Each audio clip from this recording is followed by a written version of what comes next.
Hey Tim, it's Friday again. Welcome. How are you doing, Merv? I'm doing well, and I was going over the results of our last recording, our last podcast, where we started on the whole idea of the principles Uh-huh. uh, of the PMBOK, the new PMBOK 7. And I know Yes. we only got through three, but I thought those were probably the most critical three because they're the ones that are most people centric in terms of what we do as project managers. But why don't we kick off with three or four more today? Maybe go a little more on the technical side. Thoughts? That would be great. That would be great. So what we're talking about here is principles. Principles. Basically, not the actions and steps or tasks we go through, but the behavior we have in going through those, which is interesting because, you think about it this way. You are a surgeon, and you work on people's knees, right? So we look at it in one perspective that you fix the knee so it functions the way it did before the accident, but that person will never be able to run again. And I've seen this in my projects where I've met the requirements for people, yet the whole reason and the purpose for the project seemed to be not met.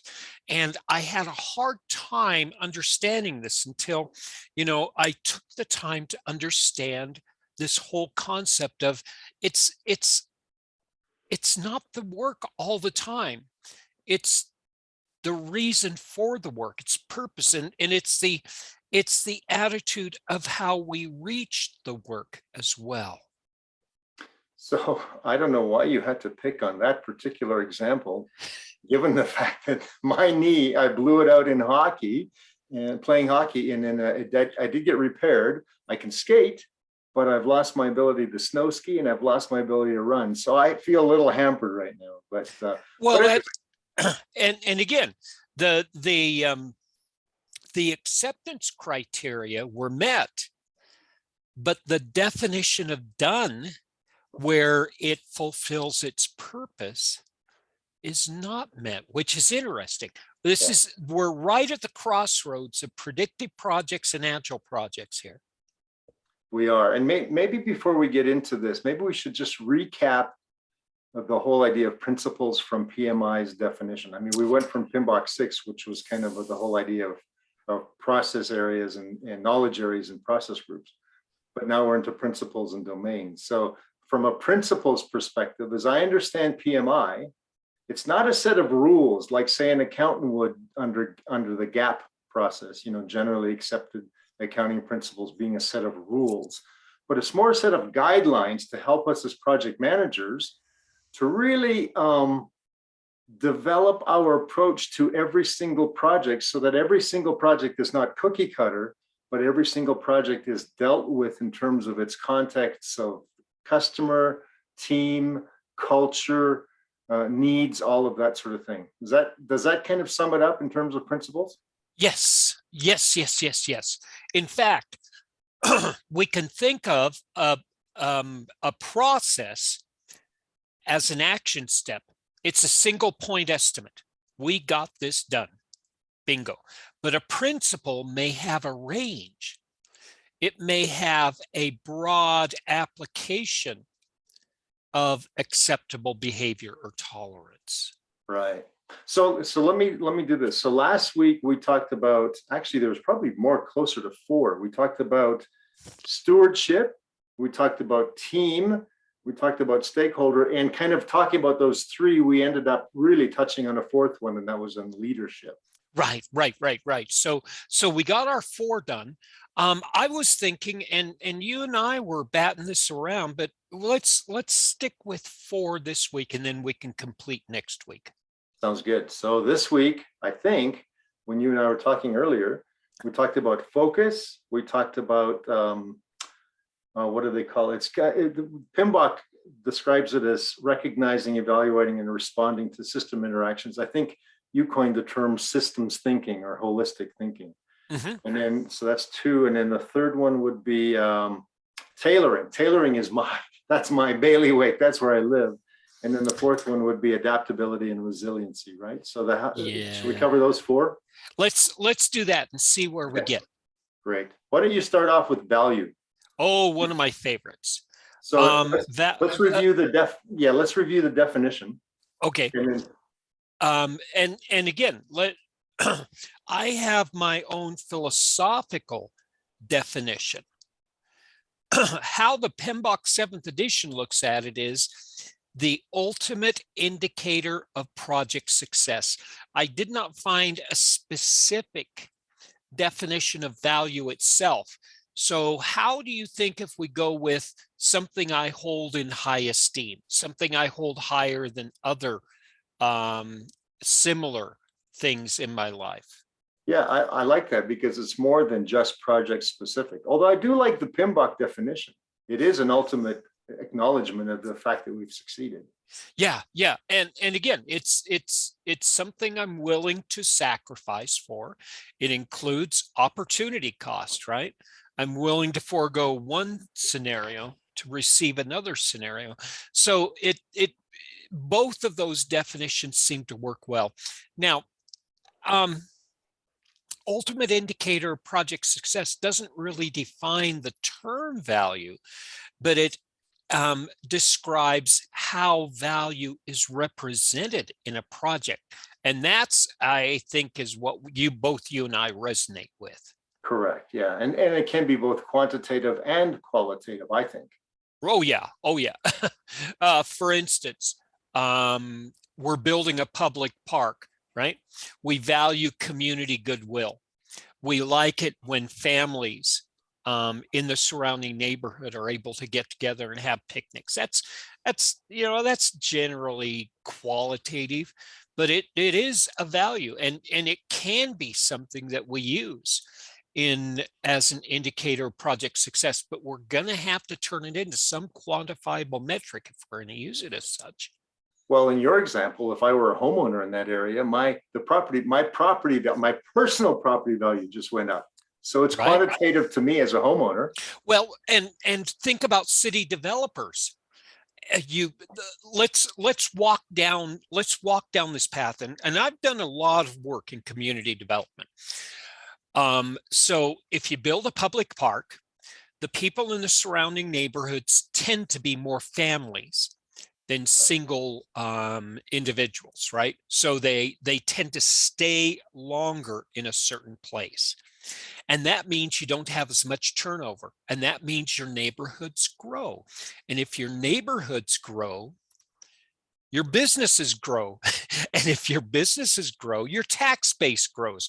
So both from an individual value and from a community development value, you can't quantify it. And what we think is qualitative, more often than not, if you can apply some economic analysis, you can get some quantifiable metrics around it. So the other thing that I was always taught as a consultant, and I've spent my entire 40 plus years in this IT industry as a consultant, the other thing that I was taught is we try to not just give value to our customer, to actually maximize that value. Mm-hmm. And so I think that's a whole different, and the way I equate that is it's the difference between someone who comes to the project because of a paycheck versus someone who comes to the project because they see how they can enhance their customers' existence or their life or their business realities. And so there's a difference there for me. Oh, yes. You're talking about the difference between accountability and responsibility. Oh, maybe I am. That sounds good. Yeah. Okay, I'll give you that. Yeah. Responsible means nobody has to tell me to get the work done. Yeah. Accountable means I care about the outcome.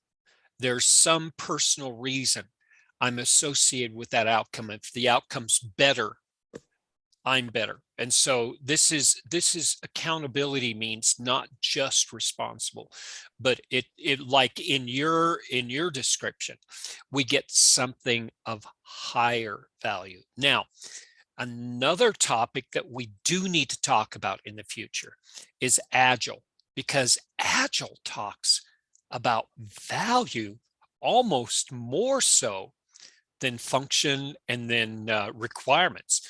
And we can spend a lot of discussion in this area, how Agile attempts to do this. No, I agree. And I'd like to actually get prepared to make that discussion at some point. Let's think how that fits Yeah. in our schedule. I think we have something here to talk about. We definitely do.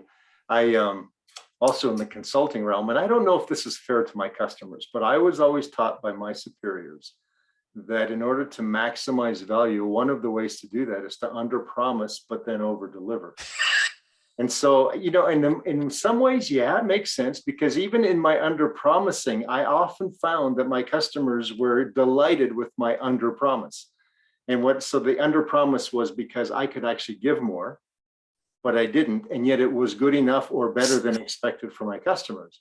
So then if I under promised and over delivered, they would be ecstatic and I'd be a hero, right? So that's kind of how I was taught. I'm not sure I like that, but it worked. Well, you know what? That is one way to do it. It's sort of manipulation, though. It's not transparent. It doesn't lay all the cards on the table. So you may have a little bit of an integrity issue, and that's, I think, what you're feeling. Maybe that's what I'm feeling. One of the examples I often use when it comes to value, I remember this was the early days. This would not happen necessarily in 2022, but say in the early days, I was working on a very large project with a customer who was kind of coming out from sort of the old card reader, the green screen, that sort of system. And we were positioning them for a situation where rather than hand calculate their customer results, let's say their account details, rather than hand calculate, we were able to put that into the computer to calculate on their behalf. I told you this is very simplistic, but that was back then. So we could, and they were delighted. They were delighted with the fact that we could give them the calculations so that no matter who picked up that account, the calculation was always the same. There was no variation. But here's where we added value. In one of the requirements gathering sessions, one of our analysts asked the question, so what do you do as time goes on? And they said, well, every year we have to look at those accounts and we have to redress them based on maybe a cost of living change or something. And so our analyst said, well, why don't we just do that for you? We'll just run a program every month to go against those customers, and we'll just do the cost of living change for you. They blew their minds. Now, again, I want to say this is simplistic in 2022, but back then it blew their minds. Now, did we give them value? Yes. Did we give them excess value? Absolutely. In their minds, we did. Yeah, and that's the thing. It's based on the perception and the needs and the expectations of the stakeholders, not necessarily the team or the experts. And that's where the value resides. Now, let me give you one other example.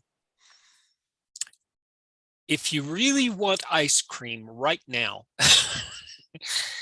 it's going to taste really good. But if you want ice cream in a week, that perception of value is less. It really is. And we can have this discussion. Why I think we should is if I deliver value on a project, no matter what that value is, the later in time I deliver it, everything else being equal, right? We're talking about spherical cows here. The value is going to be perceived as less. Now, the opposite or the inverse works too. If I can figure out how to deliver value earlier, no matter how small the increment of that value, it's perceived as higher. This is why companies like Galaxy and like Apple release their basic smartphone models first. And laptops and computers do the same thing. They say, here's the basic one. Wow, it's new, it's fancy, and therefore if I buy it, I'm new and fancy, right? And then they immediately turn around and say, here's that same computer with more memory. Here's that same smartphone with a better camera. And all of a sudden there's incremental increases. Again, this can be used in an influencing manner or in a highly manipulative manner. But you can deliver a small amount of value early and build on that for a higher perception of value. I'm sensing that you're pulling me into an agile discussion after all. I didn't want to go there, but Yeah. this is just a forecast of what we could talk about. Yeah. Yeah. The other thing is, and we should probably get on to one of the other topics here shortly, but it just occurred to me that often also value is subjective. So it could be that we deliver the same functionality to our end result, our end customer, our end users, but the subjective part of that is different. For example, the example I just used, the workers who had to do those hand calculations were delighted because they no longer had to. But the executive who were looking at millions of dollars worth of saving based on their annual cost of living increases and the calculations and that sort of thing, they were even more delighted. So again, value was delivered to different parts of the organization, and the perception of that value was different, but nonetheless, everyone perceived value. Which reminds me of a joke. The guy with the knee surgery from the beginning of this show asked the doctor, "Doc, will I be able to dance?" And the doctor says, "Yeah, you should." And the guy says, "Great, I've never been able to dance before." Yeah. So yeah, you're exactly right. All right. Oh, and on that note, why don't we switch? The whole idea of systems thinking. I like the way you defined systems thinking before in one of our sort of preparation discussions on a previous podcast. But let's think about the whole idea. One of the principles, besides value, is something that we call systems thinking. What are your thoughts on that? Yes. I had to go back to the PMBOK to look at how the PMBOK represents this. And it says a set of interacting and interdependent components that function as a unified whole. And that's what they call a system. So it's thinking in an integrated manner. So we're talking about complex problem thinking, which includes critical thinking and analysis. It includes things like problem solving and strategic planning. And basically, it's sitting back, relaxing, taking a breath, and looking at the big picture. And that's what the project manager is. And you know what occurred to me also when I was sort of thinking about systems thinking, and that's a problem that a lot of project managers that I've worked with have, and that is that they're thinking of, let's say I have to deal with a problem right now. And so I limit my thinking to the event that's right in front of me. Whereas a good systems thinker, a mature project manager will say, I have to deal with this event right in front of me, but what are the repercussions down the line? What might I have to redo that I've already done? Who will be affected by this positively? Who will be affected by this negatively? So it's much more than just dealing with that issue at that point in time.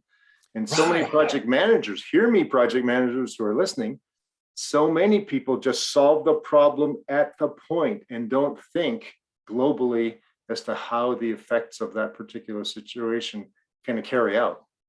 Yeah, this is the whole integrated approach to problem solving. It's thinking of not just a decision or a change, but again, we're getting into the space of theory of constraints. I want it fast, cheap, and fancy. Good. Select two. Yeah. And that's exactly what we're looking at. Except it's not just three constraints. It's as many constraints as a project may have. Well, let's take this kind of down to where we've been living the last 2 years as project managers and as project teams. When the pandemic hit, imagine the systems thinking that had to go into those kinds of decisions when you were midstream in a project, and how to deal with that when people could no longer come in the office and collaborate. It was really fascinating because there was a lot of research that was being done at the same time that actually talked about remote workers and what the real issue of remote workers was. And you're right. It's thinking both sides of the fence. I have a bunch of people that are out, outside of my physical space, and I still need to influence and motivate them, and I need to interact and engage them. And how do I do that? And the research and the analysis and the data that came out of these last 3 years is incredibly rich, and it validated what a lot of this research since the early 2000s had proposed. And I don't think we would have gotten that message as strongly without going through this event. And without having people who could do systems thinking so that they could kind of understand the holistic approach to how do I solve this problem. I spoke to one of my former clients right after that happened. And I said, did this throw you? Because they had, I think, close to 300 people on the project site. And I said, how did this happen? And they were within 2 days, were able to let people stay in their apartments, stay in their homes, stay in their cities. Some of them were traveling in and out of the city that they were working on this project.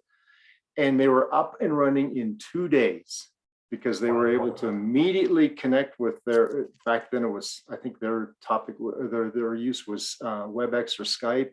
They were able to, in some cases, they sent desks and computers to the homes or the apartments of some of their team. They did a whole bunch of things within 2 days. They were up and running, and their end users didn't even know it really happened, except that no one was coming into the office. Right. And a lot of our work is that way. And manufacturing, I can't even imagine what those corporations went through, because we have the critical on-site functions and the critical remote functions and the not so critical on-site functions and the not so critical remote. This gets to be a really wicked problem if you start wanting to actually make business decisions that can either make or break a corporation. Right. And the example I used, had they not had some people who were forward thinkers, they would have literally probably shut down for a couple of weeks, which would have been a disaster for their end users. Right. Yeah, this is, again, like I said, I think this taught the whole planet a lot of lessons, not just from a cultural, societal standpoint, but from a business and a management and leadership standpoint, what we need to be ready for the next 80 years. Oh, exactly. Let me give you another example, and this one blew me away in terms of the adaptability. Oh, we'll get to adaptability, I think, here shortly. But working again on a large project where we had just implemented a brand new system, and it was state of the art. Well, our CIO, the customer CIO, had been watching the papers, and this was during the economic downturn, early 2008, I think it was. And as he was watching the unemployment insurance numbers come out, he realized that as people came to the end of their unemployment insurance, we were doing a public assistance implementation. He realized that a lot of those people would still not be able to recover from the economic downturn because the jobs just weren't there. So they would be seeking other assistance.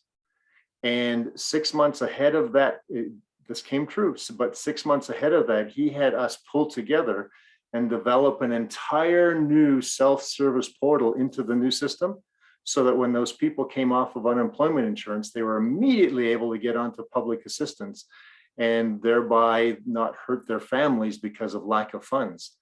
But had he not had that holistic approach, that systems thinking approach, it would have been a human disaster for that particular state. Yeah, this is I applaud all the states in the United States for attempting to respond to these issues. And again, at this point, we're in spring of 2022, we're facing another potential wave, and other parts of the world are actually presenting a forecast of, this is going to continue. And systems thinking is not something that we apply as a special event. It has to be something that's regularly built, not just into projects, but into business. Yeah.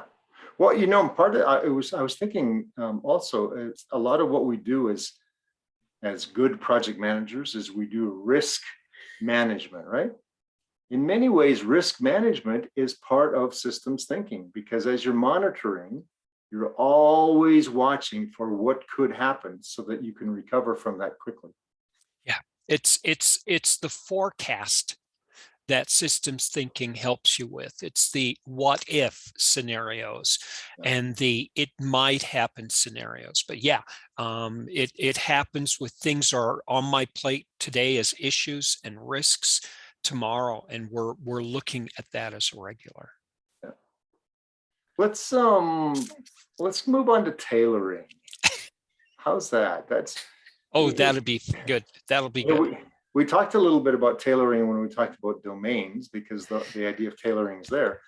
But tailoring is also one of the 12 principles that PMBOK espouses. So again, I'm going to lead off with a question to Tim. What are your thoughts on tailoring? Well, first of all, there's an entire section in the guide to the standard, the project management standard, on tailoring itself. It's huge, and they talk about it. And then it's also included as a principle in the standard itself. So it must be important.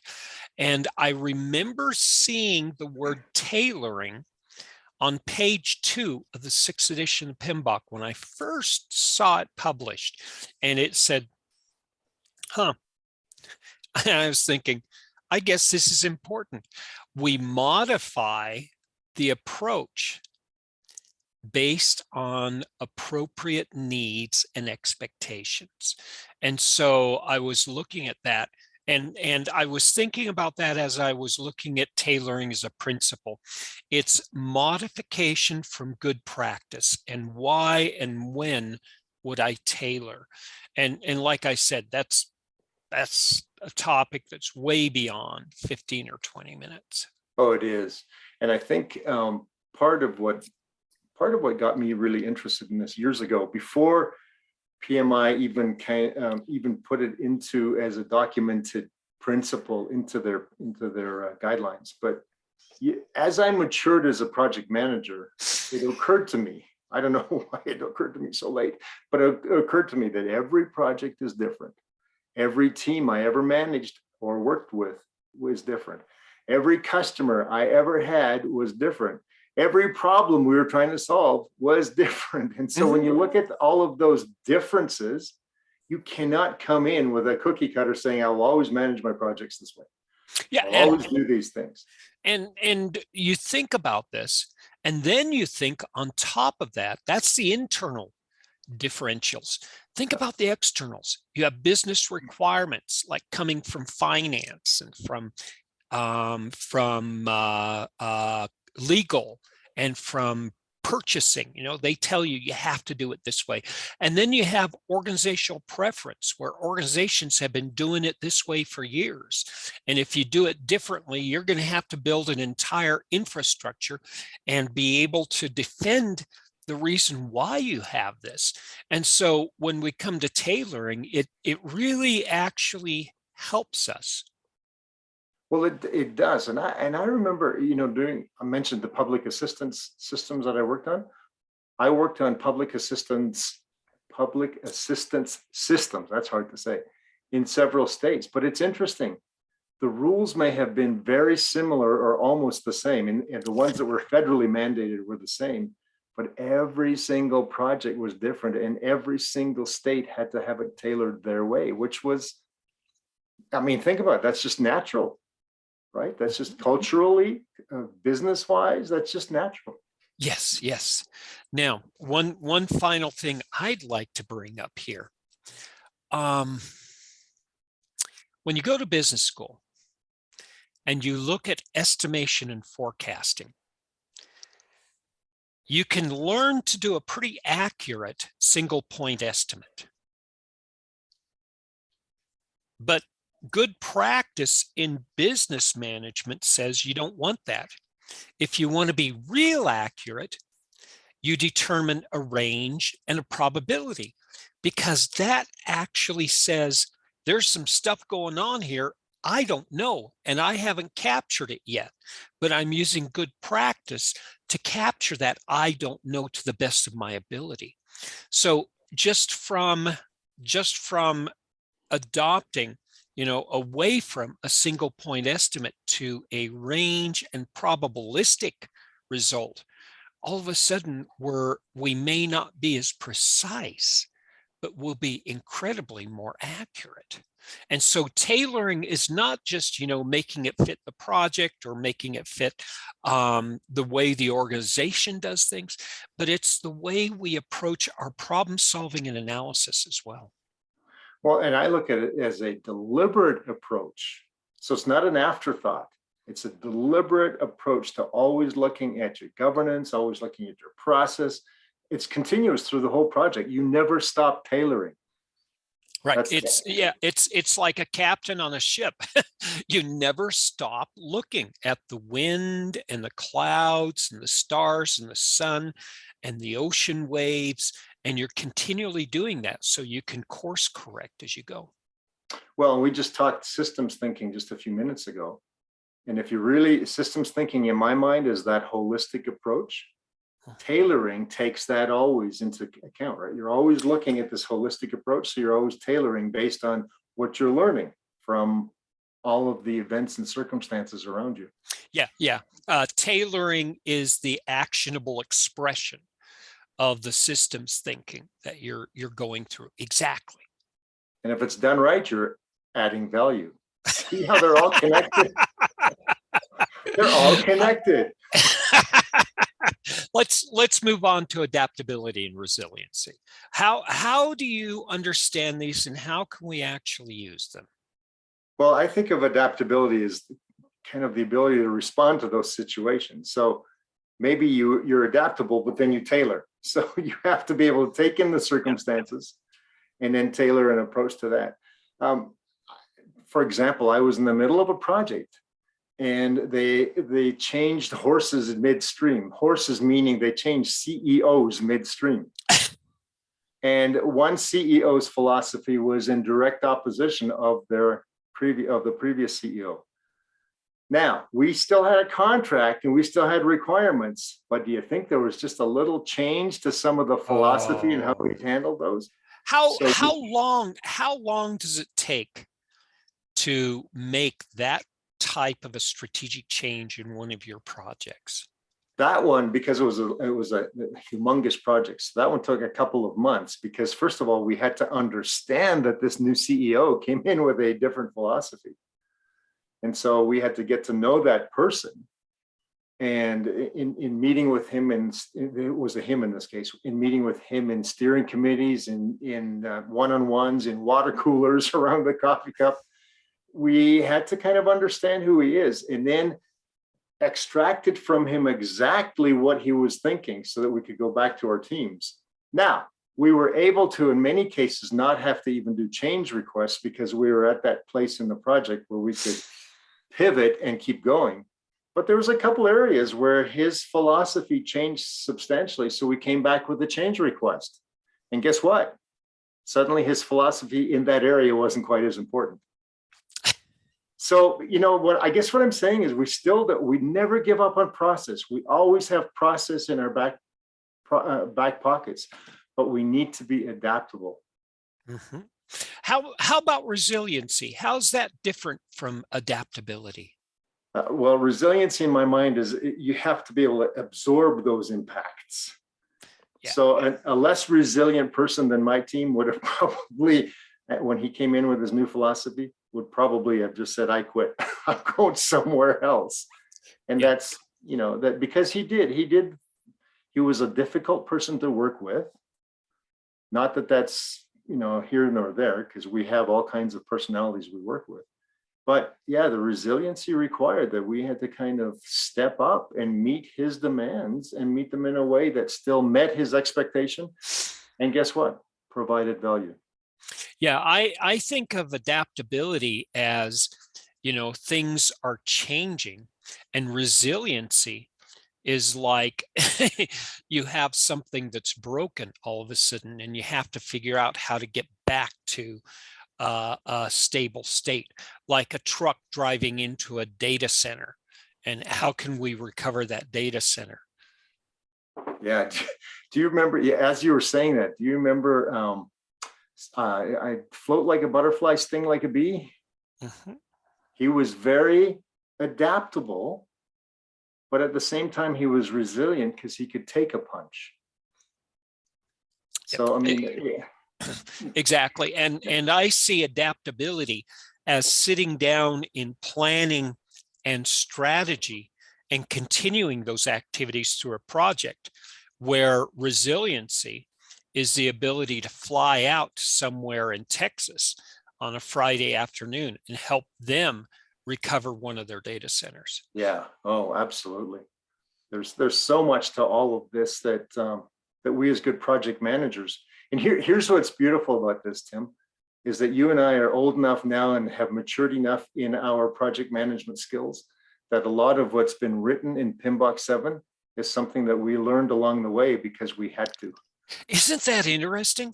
Yeah. I was just thinking about that this morning too. I was thinking, you know, it's almost like somebody who did the work actually thought this through. And they're not looking at process, they're not looking at arts and charts, and that's fine. That's fine. They're actually looking at the behavior and mindset of people, and how you need to approach this type of work. Yeah. They're not throwing out process because you still need process to be able to provide this value, because without process, it's chaos. But at the same time, you're putting the people over the process. And I think that's what's really more effective about the way these guidelines are now written. Right, right, right. So we're getting back to the whole idea that principles here are more of a mindset, and less of a process delineation. Do you think, you mentioned this earlier, do you think all of these things can be sort of like woven together to a single mindset? I probably didn't think that as strongly before we started this discussion. But as this discussion kind of, as you and I bounced ideas off each other, I absolutely came to that conclusion. And as I'm thinking back to last week's podcast where we talked about those other four areas, they all fit together. There's the mindset, and maybe we should have started with value last week, but the mindset is always, what am I doing for my customer? What am I doing? And you said before, it's sacrifice. What am I as a servant leader doing to make sure my customer receives the value that I've been hired to give that organization? See, that's what I was thinking about, Merv. This feels to me like servant leadership in combination with stewardship, where servant leadership, I'm helping create the environment so that this great work can happen, and stewardship, I'm taking good care of that stuff that's under my umbrella. Those two things together. And then these are again, like you said at the beginning of this show, these are the technical uh, representations of those qualities that we were talking about. Well, exactly. And then when you talk about stewardship, it's not just the resources. I mean, it's not just the physical resources and in time and schedule and all that. I think stewardship is maintaining my team such that they feel like they're contributing. I think my stewardship comes to maintaining my stakeholder relationship such that they feel I've always got their interests at heart. So stewardship is bigger than just, I think, the physical material aspects of being careful with the resources that have been entrusted to me. I keep on thinking back to the results of these employee engagement surveys. And the outcome of those surveys were 70% of the engagement of my workers are under my control, not their control. They have the ability, their ability to influence engagement, 30%. Our ability to influence their engagement, 70%. So number one, that is responsibility and accountability right there. And it's engagement that actually increases all of these little dials that business decision makers are interested in. And I'm betting that survey that you just talked about probably represented what would I say, a decline in feeling of being part of something during the pandemic. Isn't that interesting? And we will have further discussions on this, but yes, there's a lot of interesting topics that we may want to explore here. Yeah, and where I was coming from is it hit me again with the adaptability part of that. When the pandemic hit, the companies or the organizations that were quick on their feet to be able to make sure that all of their employees working at home could have access through Zoom or WebEx or Skype or something, and then checked in on their employees on a daily basis or a more frequently basis. I think those people adapting to that situation were more successful than those who just kind of said, well, we don't quite know how to handle this. And so many of my students are like, it's the remote workers' problem if they're not engaged. It's their fault for not using what we have.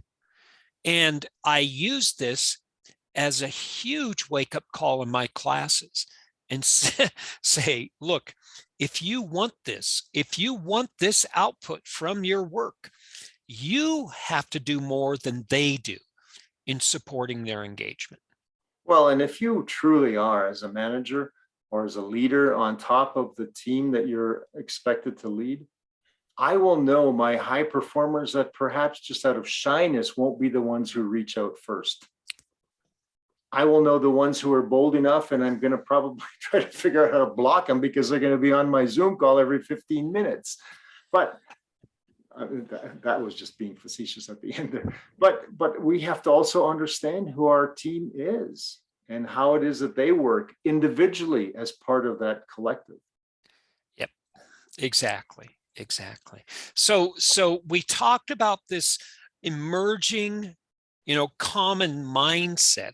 Let's talk about this in project management. Is this actually what we're looking at for a preferred objective and behavior? Boy, is it ever. And when I read this in the PMBOK, I was ecstatic because, well, I think I have shared with you how it was. I had that epiphany several years ago when I started working on the client side as opposed to on the vendor side. And I realized how badly we as vendors had been treating our clients and how badly we treat. And so when I understood how we were making them feel less than or not as involved and yet expecting them to contribute, it just made me think that what we're talking about here is not about, did I meet my schedule? Did I get my timesheets in? Did I get my calculations correct on my earned value? This is about making sure that people feel they're contributing. And so as a result of that, last week's 4 and this week's 4 principles all contribute to how it is that we manage team and stakeholders as those servant leaders. Well, and you're exactly right. And in the same breath, in the business context, understanding this and understanding what your role is in this is the difference of either making or missing billion-dollar commitments in revenue and in profit. This is not nickel and dimes here, guys. Yeah. Well, and it just, And I thought back to my early days, the way I was taught as a project manager, man, you maintain that schedule no matter what. And I would see project managers step over people to make sure the schedule was there, no matter how badly they treated their team or their client. They had to make that schedule because their next promotion depended on it. And it just left a bad taste in people's experience. Yeah, yeah, and that you don't recover from that. You don't. You don't. Yeah. So if you were to recommend people to other resources in this area, where would you point them? My goodness, there's so many areas. I think I would, first of all, I mean, there's a lot of books to read. I can recommend a few, but I think first of all, I would encourage people who are project management oriented, who are either in their careers early or perhaps they're already well-established project managers. I would recommend that they would get onto LinkedIn and look for some project management groups and follow them. You can follow for a while, just kind of see what's happening, and then you can start to contribute. Because what's amazing is how that information gets shared back and forth. I can think of one person, Andy Kaufman with a K. Oh yeah, He's a great resource, and you just come alongside him. You don't even have to link him, just follow him and see what he's got. And there's many more like him. yeah, That's one thought. Yeah, and formal training, formal project management training. It's built on business good practice. And what we're talking about has been acknowledged as good practice in the business realm for decades, like W.E. Deming and Peter Drucker were talking about this back in the 70s and 80s. And these aren't just good business guys. These are strategists who are good in their area, and people have taken their concepts and applied them in all aspects of business. And I'm assuming this is one of the areas that the authors of the PMBOK took some of this material from, because the definitions and the mindset that they describe is almost identical to what these experts were referring to back in the mid to late 20th century. Well, we mentioned last week, I think it was Peter Drucker's book on the effective executive. That's timeless. Mm-hmm. And so even though it's not project management specific, it is leadership specific. Well, and think about W.E. Deming, another book, Out of the Crisis. Deming both Deming and Drucker wrote specific books on how corporations and individuals need to transition from the 20th century post-industrialization to the 21st century information age. And they laid out a very precise criteria on what they need to do.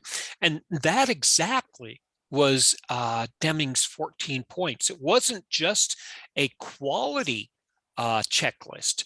It was a how do we survive the chaos of changing these major civilization ages.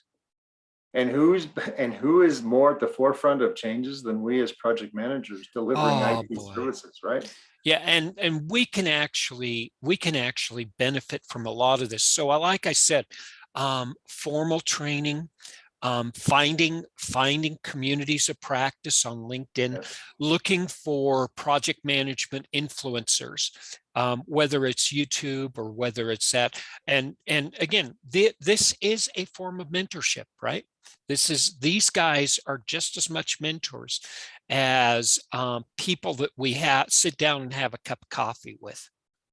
Well, and if I can be so modest, Tim, as to say that we've got over 50 episodes out there on our YouTube in terms of just understanding what our experience has led us to and how it is that we're thinking in terms of the systems thinking and project management thinking and steward leadership thinking and this whole thing in terms of how we found best practice that worked for us in managing projects. And finally, I was reading something in the Code of Ethics, and this was really interesting. I was reading it to the class, and all of a sudden a paragraph jumped up. This is in the introduction of the Code of Ethics, not even talking about the values.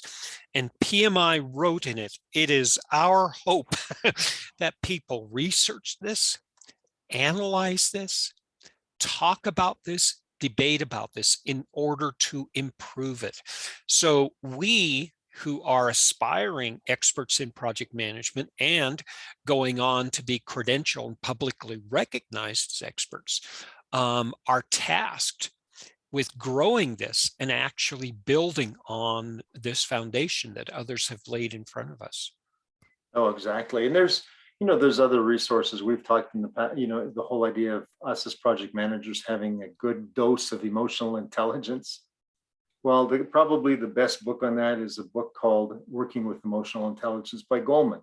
So it's not just that we want people to focus on process and project management books and articles. I think we need to broaden our range of abilities.